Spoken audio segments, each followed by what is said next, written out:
गोडी छाटणीमध्ये याला बेसल डोस काहीच दिलेला नाही नाही. नाही नाही, बेसल डोस काय नाही. बेसल डोस नाही, दाना नाही, दाणेदार खत नाही की वॉटर सोल्युबल काहीच नाही. काहीच नाही. मग तुम्ही काय वापरलं आज एवढा प्लॉट आपण छान केलेला आहे, पिवळापणा वगैरे कुठेच नाही. नाही तेच की सुरुवातीला एक बाग छाटली त्यावेळेला हे दिलं, मायक्रोरायझर दिलं होता. हम्म, आणि नंतर हे एक सेटिंग झाल्यावरती हम्म. एक महिन्यापूर्वी एक 60 दिवसाच्या आसपास एक ऍप्लिकेशन केलं होतं. हे ऑर्गेनिक कार्बन. ऑर्गेनिक कार्बनचं एक 3 लिटर केलं होतं. ओके. आणि त्यावर ग्रीन लाईफ दिलं होतं. अच्छा, ग्रीन लाईफ दिलं होतं. आणि नंतर मागल्या 15 दिवशी परत एक 2 लिटर ऑर्गेनिक कार्बन हम्म. आणि ग्रीन लाईफची बॅग दिली होती. अच्छा, अगोदर काय समस्या होती प्लॉटला? पिवळटपणा वगैरे होताच. हम्म, पण आता ह्या वर्षी हे ना एक झाले की कॅनोपी चांगली झाली आहे. आणि दुसरी गोष्ट काय न देता सुद्धा साईज वगैरे चांगली आहे. बाकीच्या प्लॉट मध्ये बघितलं हम्म. तर सगळी खतं वगैरे घालून दाणेदार देऊन वॉटर सोल्युबल देऊन सुद्धा नाही, त्या थंडीमुळे साईज नाही झाली. कोणाचीच झालेली नाही. झाली नाही साईज. म्हणजे तरी आपल्यात बऱ्यापैकी साईज दिसते काय न देता. आता आपण वरती बघू शकता, चमक वगैरे पण एकदम मस्त आहे, बरोबर ना? हो हो, प्लॉटला पानाची साईज मोठी झाली. यावर्षी पानाची साईज चांगली झाली. दरवर्षी अशी साईज मिळायची का आपल्याला? नाही, प्रत्येक वर्षी अशी नाही. पर सुरुवातीला 1-2 वर्ष होती. मग त्या परत आता एवढी साईज, पानाची साईज एवढी नव्हती. अच्छा. आणि पानं पण नंतर शेवटला अशी हे पडायची, पिवळसर पडायची. हा, म्हणजे तशी आता 90 दिवस झाले तरी सुद्धा पानं बऱ्यापैकी आहेत अजून चांगली. म्हणजे प्लॉट एकदम फ्रेश आहे 90 फ्रेश आहे. दिवसाचा हा, असताना. आता इथून पुढे जरा पाऊस पानं जरा पिवळ पडायला चालू होतात. तर असं काय अजून तर काय जाणवत नाही. अच्छा.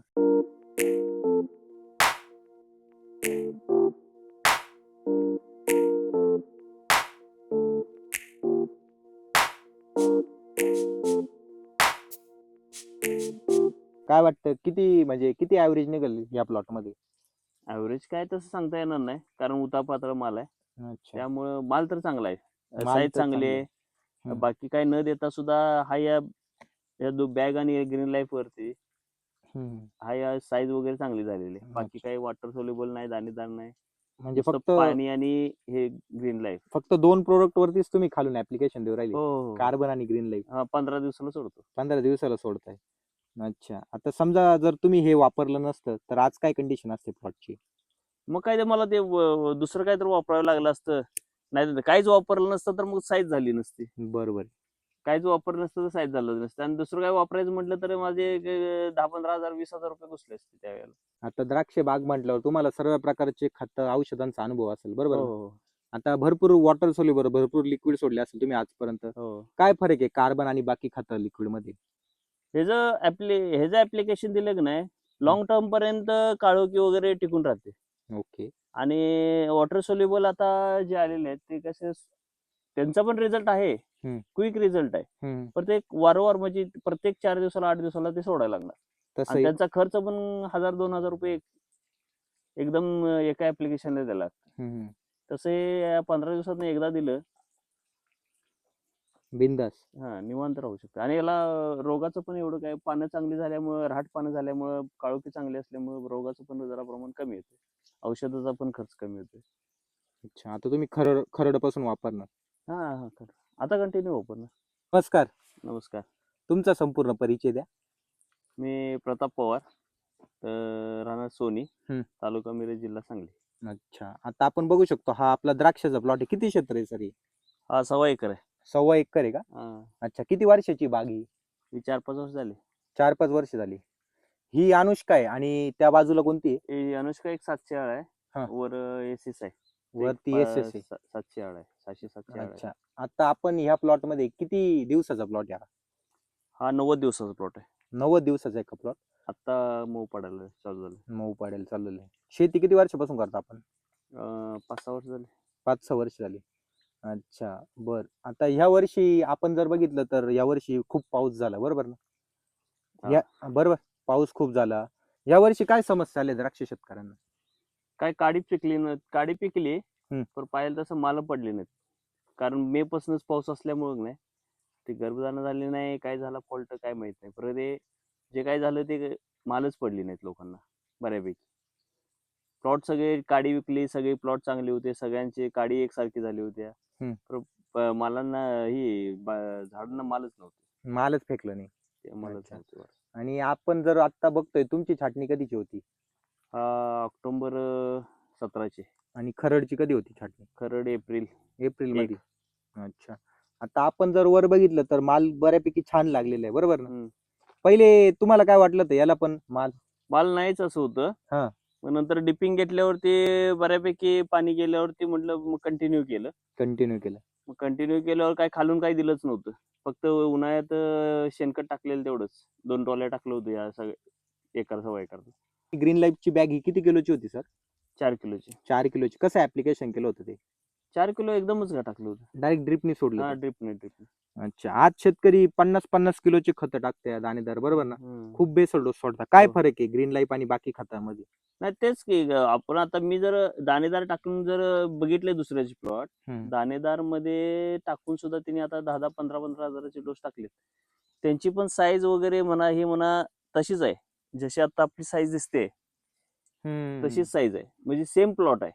सेम. हा, असं काय म्हणजे जास्त आपल्यापेक्षा चांगलं आहे असं पण नाही. दाणेदार वगैरे एवढे 15-20 हजाराचे घालून आपल्या 2 ऍप्लिकेशन मध्येच एक 2,000 रुपयाचा आणि ते एक 700 रुपयाचा. बरोबर. 2700 रुपये मध्ये आपला प्लॉट बऱ्या त्यांच्यासारखाच आहे.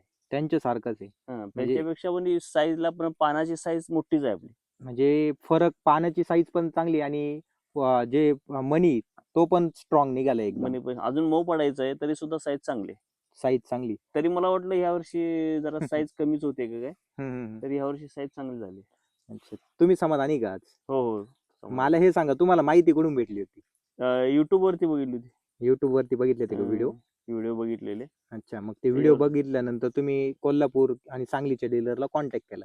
हा, नाशिकला केला होता पहिला. ओके. त्यांनी ते कोल्हापूरला याला शिरोळला फोन नंबर दिला. त्याने शिरोवाल्याने फोन केला मला. ओके. तिथून आणलं आणि मग ते सोडलं होतं. अच्छा. सुरुवातीला डोसच टाकणार होतो, बेसल डोस. मग तो न टाकता हे 2700 रुपये आणून ऍप्लिकेशन केलं. म्हणलं बघू 15 दिवस कसं होतंय. अच्छा. मग व्यवस्थित वाटल्यावरती नंतर मग ह्याच परत रिपीट डोस केला. अच्छा. काय बोलाल, केमिकल प्लस याच्या खर्चामध्ये काय फरक आहे? नाही, याचा खर्च कमी आहे. हम्म. ऑर्गॅनिकचा खर्च कमी आहे आणि रिझल्ट पण आहे. रिझल्ट पण आहे. आणि केमिकलचा कसं केमिकल किती लागतंय काय लागतंय, आणि त्याला कसं एक बॅग नाही, त्याला कमीत कमी 2-3 बॅगा 4 बॅगा टाकायला लागतात. बरोबर आहे. आणि एक ऍप्लिकेशन करायचं म्हटलं तर कमीत कमी 10,000 रुपये जातात. खरंय. हे 2,000 रुपये तुमचं काम होते. 2,000 पण लागत नाहीत. 2 लिटर सोडायचं म्हटलं तर 1,000 रुपये लागते. हो. 850 रुपयाला 2 लिटर. हा, 1,000-850 रुपयाला 2 लिटर. अच्छा. मग 15 दिवसात एक ऍप्लिकेशन करायचं. काय सांगाल इतर शेतकऱ्यांना? नाही, हे वापरलं चांगलं आहे वापरायला. मुळीसाठी चांगलं आहे. पानाची साईज काळोखी चांगली राहते. घडाचं पाना स्टोरेज चांगलं राहते.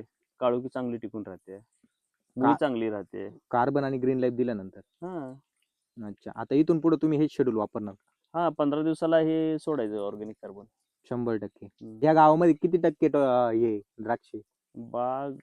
द्राक्ष बाग तर पूर्ण 100% म्हणायला पाहिजे. 100%. कारण इकडे बऱ्यापैकी एक 5-10% ऊस वगैरे आपल्या दुसरी ज्याची पाणी शेती नाही, ती साधी आपली रेग्युलर शेती आहे, जिरायती.